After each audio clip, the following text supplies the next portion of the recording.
ഗുരുവിന്റെ പക്കലേക്ക് നിരാശ നിറഞ്ഞ മുഖത്തോടെ ശിഷ്യൻ വന്നു.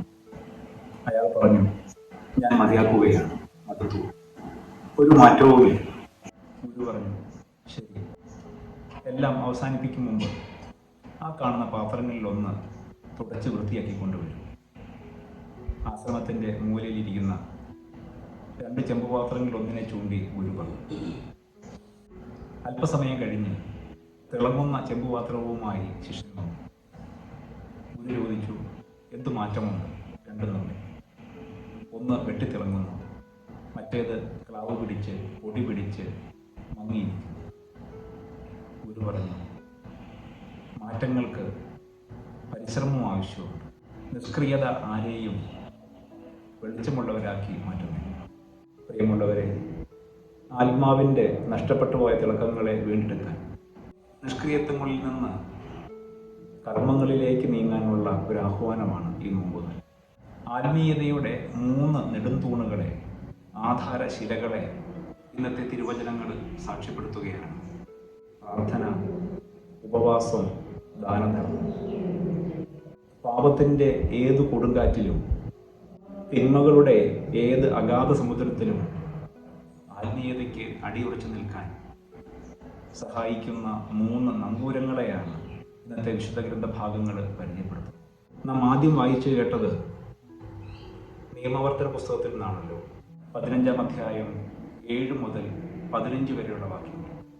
ഇസ്രായേലിനെ ഒത്തിരിയേറെ നാളുകൾ പഠിപ്പിച്ച മോശ തൻ്റെ പ്രബോധനങ്ങളെയെല്ലാം ക്രോഡീകരിക്കുന്നതാണ് നിയമാവർത്തന പുസ്തകം എന്ന് നമുക്കറിയാം.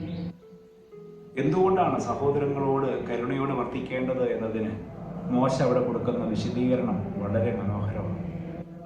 മോശ പറയുകയാണ്, നിന്റെ സഹോദരന് നീ നന്മ ചെയ്യണം. ദരിദ്രൻ നിന്റെ സഹോദരനാണ്. ഒരു ജൂബിലി വർഷത്തിൽ നീ എന്തെല്ലാം ചെയ്യുന്നോ അതുപോലെ നിന്റെ സഹോദരന് നീ എല്ലാം വിട്ടുകൊടുക്കണം. കാരണം അവൻ്റെ നിലവിളി ദൈവസന്നിധിയിലെത്തും. കായേനോട് ദൈവം പറയുന്ന വചനം നമുക്ക് ഓർമ്മയുണ്ട്, നിന്റെ സഹോദരൻ്റെ രക്തം എൻ്റെ പേർക്ക് നിലവിളിക്കും. ഇവിടെ മോശ പറയുകയാണ്, ദരിദ്രൻ, അവഗണിക്കപ്പെടുന്ന അഗതിയും വിധവയും നിലവിളിച്ചാൽ ഞാനത് കേൾക്കും. അതുകൊണ്ട് ദരിദ്രരോട് അനുകമ്പ കാണിക്കണം, അവർക്കെല്ലാം കൊടുക്കണം. സ്വർഗത്തിൽ എൻ്റെ ദൂതന്മാർ അവരുടെ മുഖം ദർശിച്ചുകൊണ്ടിരിക്കുകയാണെന്ന് ഞാൻ നിങ്ങളോട് പറയുന്നുവെന്ന് ഈശോ ഓർമ്മിപ്പിക്കുന്നത് ഇവിടെ സ്മരണീയമാണ്.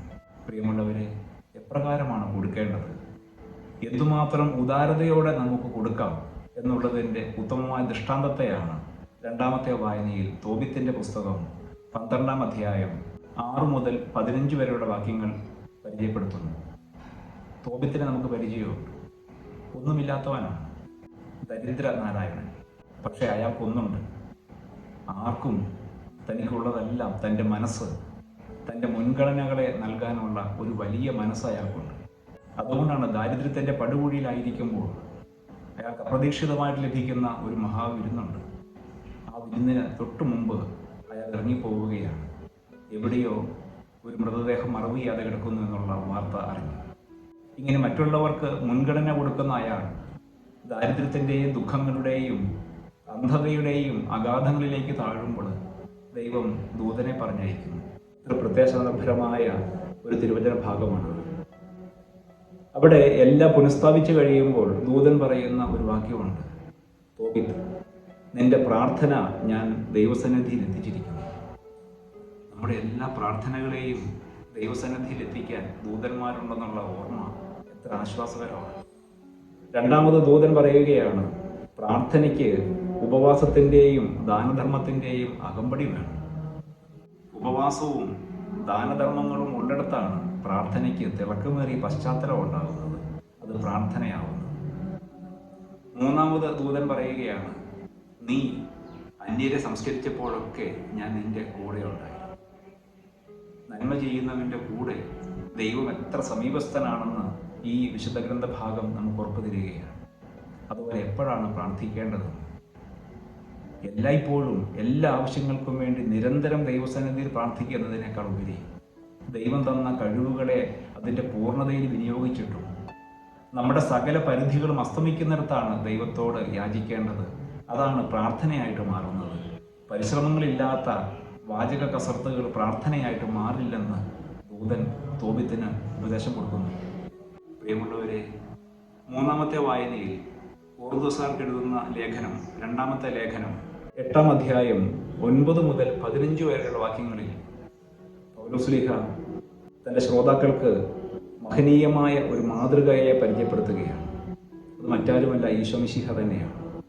ദൈവമായിരുന്നിട്ടും ദാരിദ്ര്യം വരിച്ച് തനിക്കുള്ളതെല്ലാം പങ്കുവച്ച ഈശോയെ മാതൃകയായി, ഒരു ഉത്തമ ക്രൈസ്തവ ജീവിത മാതൃകയായി, പങ്കുവയ്ക്കലിൻ്റെ ഉദാത്തമായ ഉത്കൃഷ്ട മാതൃകയായിട്ട് പൗലോസ് അപ്പോസ്തലൻ പരിചയപ്പെടുത്തുകയാണ്.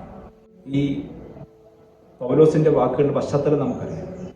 മക്കദോനിയയിലെ സഭയിൽ വലിയ സാമ്പത്തികമായ ബുദ്ധിമുട്ടുകൾ ഉണ്ടായപ്പോൾ ദൈവജനം കൈ അയച്ച് അവരെ സഹായിച്ചു.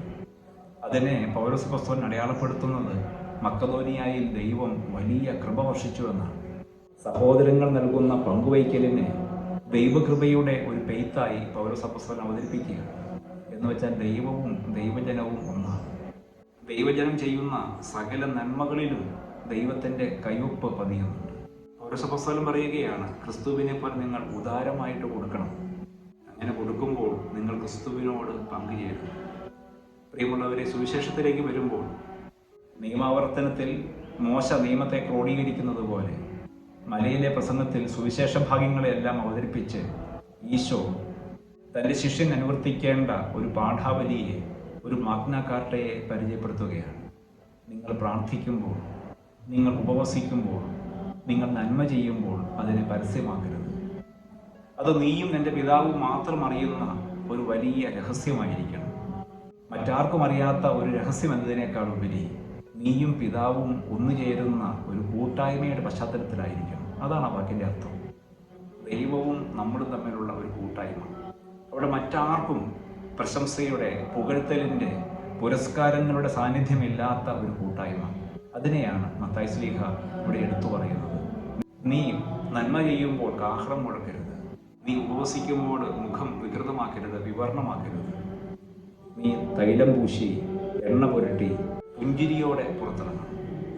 പ്രിയമുള്ളവരെ, ഈ നോമ്പിലൂടെ കടന്നു പോകുമ്പോൾ പ്രാർത്ഥനയും ഉപവാസവും പുണ്യപ്രവൃത്തികളും, ഇത് മൂന്നും നമ്മുടെ ജീവിത നവീകരണത്തിൻ്റെ ആധാരശിലകളാക്കി മാറ്റാൻ നമുക്ക് പരിശ്രമിക്കാം. പ്രാർത്ഥന നമ്മുടെ എല്ലാ പരിശ്രമങ്ങളുടെയും അവസാനമാകട്ടെ. ഉപവാസം ദൈവവും ഞാനും തമ്മിലുള്ള കൂട്ടായ്മയെ അനുഭവിക്കുന്ന, ഒന്നിച്ചു വസിക്കുന്ന ഒരനുഭവമായി മാറട്ടെ. സമരിയക്കാരി സ്ത്രീ തൻ്റെ ജീവിതത്തിൻ്റെ പ്രതീകമായ കുടം അവിടെ വെച്ചിട്ട് തിരികെ പോകുന്നത് ക്രിസ്തുവിനെയും കൊണ്ടാണ്. ക്രിസ്തുവുമായുള്ള സഹവാസത്തിലേക്ക്, ഒരു ആത്മീയ ബന്ധത്തിലേക്ക് എത്ര പെട്ടെന്നാണ് അവൾ വളർന്നത്. അവളെ പോലെ ക്രിസ്തുവിനെ സ്വന്തമാക്കി നമ്മുടെ ഉപവാസങ്ങളെ നമുക്ക് പൂർണ്ണമാക്കാം. പുണ്യപ്രവർത്തികൾ ചെയ്യുമ്പോഴൊക്കെ നമുക്ക് ഓർക്കാം, നമ്മുടെ കൂടെ ദൈവത്തിൻ്റെ ദൂതൻ്റെ സാന്നിധ്യമുണ്ട്. പ്രാർത്ഥനയും ഉപവാസവും പുണ്യപ്രവൃത്തികളും വഴി തിളക്കമാർന്ന ഒരു ക്രൈസ്തവ ജീവിതത്തിൻ്റെ ഉടമകളായിട്ട് മാറാൻ ഈ നോമ്പുകാലം നമ്മെ സഹായിക്കട്ടെ.